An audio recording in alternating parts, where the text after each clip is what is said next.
Заврши скринингот на населението во Трубарево по големиот пожар што ја потресе оваа скопска населба.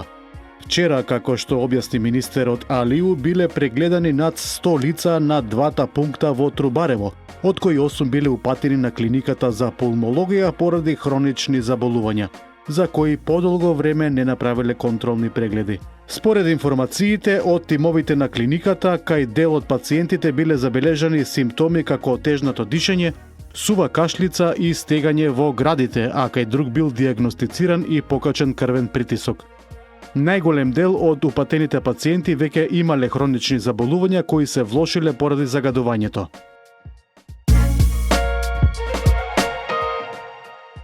Од утрово аеродромци ја блокираа крстосницата кај мостот Близнаци, протестирајќи против загадувањето кое доаѓа од Вардариште. Главното нивно барање е итни и сеопфатни мерки од надлежните. Овој пат на собраните граѓани им се придружи и градоначалникот на аеродром Дејан Митески, кој објасни дека општината нема надлежности со кои може да го реши проблемот со Вардариште и дека дава поддршка на протестот затоа што загадувањето им пречи на сите. Граѓаните делумно се согласија со него, а делумно не, и го повикаа утре наутро во исто време да се соберат на истото место за заедно да отидат до Вардариште да ја видат состојбата. Нов пожар во депонија. Синоќа гореше депонијата близу Арачиново покрај стариот пат кон Куманово.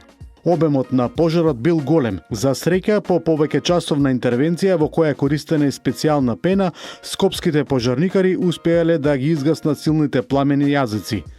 Дел од чадот поради ветрот се раширил низ Скопската котлина. Инаку, како што беше соопштено, оваа депонија има ограда и влезна врата, а пожарникарите ја затекнале вратата отворена. Директорот на ДЗС Стојан Ангелов истакна дека пожарот е намерно запален, кој сака преку палење депонија да го гуши Скопје. Имаше луѓе кои не веруваат дека пожарите се намерно подпалени, уште ли не веруваат. Власта мора да реагира поенергично, а воедно и да ги чува потенцијалните места каде пироманите би делувале. Ова се дел од реакциите на скопјани преку социјалните мрежи. Вандали уништиле дел од реквизитите и опремата во отворената теретана во паркот на франкофонијата. На ова веднаш реагираше градоначалникот на Центар Горан Герасимовски.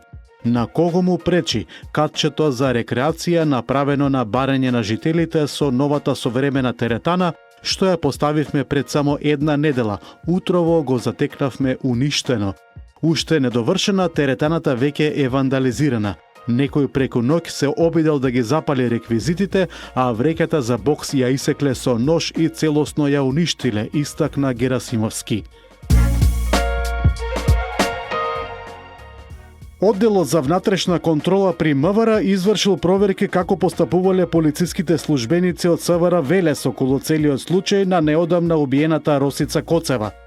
По насока дадена од министерот Панче Тошковски, извршени се детални проверки во врска со постапувањето на секторот за внатрешни работи Велес по сите настани кои биле пријавени од страна на жртвата. Врз основа на извршените проверки поднесен е предлог за поведување на дисциплинска постапка за 11 лица вработени во СВР Велес, а за утврдените наоди писмено известено јавното обвинителство за натамошно постапување во рамки на нивната надлежност. Со кривична пријава за загрозување на животната средина, општина Аеродром ке се обиде да ја натера комунална хигиена да си ја работи работата. Од општината информира дека во изминатите 3 дена собрале 24 тони комунален отпад, нешто што било обврска на градското комунално предпријатие. Ова не е само прашање на отпад, ова е прашање на достоинство, здравје и иднина, изјавија од општина Аеродром. Нови прочистувачи на воздухот во градинката 25 мај и незините клонови во Хиподром и Јурумлери. За поздрава и почиста околина за дечињата поставија од општина Газибаба. Од општината соопштија дека уредите се обезбедени во соработка со општествено одговорни компании. На средба со граѓаните и општинската организација на СДСМ во Центар синоќа Каја Шукова, кандидатка за градоначалник на Скопје, кажа дека е убедена оти Горан Герасимовски повторно ќе биде градоначалник. Таа објасни дека нејзината програма за Скопје е изградена врз реални и изводливи проекти: чист воздух, современ јавен превоз, нов концепт за отпадот и намалување на загадувањето.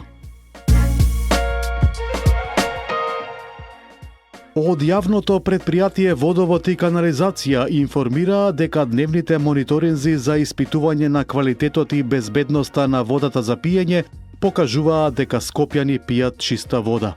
Последната контрола била извршена вчера со земање на 46 примероци од водоводната мрежа на град Скопје, од кои 6 примероци сирова вода од бунарскиот потек Нерези Лепенец.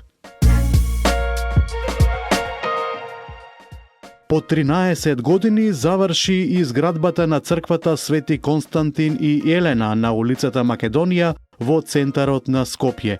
Македонската православна црква најави дека осветувањето кое ќе се одржи во недела на 28 септември под раководство на македонскиот архиепископ Стефан. Изградбата започна во 2012 година, а финансирањето често беше проблем поради што траеше цела деценија. Средствата се собираа преку донаторски конференции, а дополнително помогнаа компании и бизнисмени. Скопјанец на 38 годишна возраст бил пронеден мртов во својот дом во кисела вода.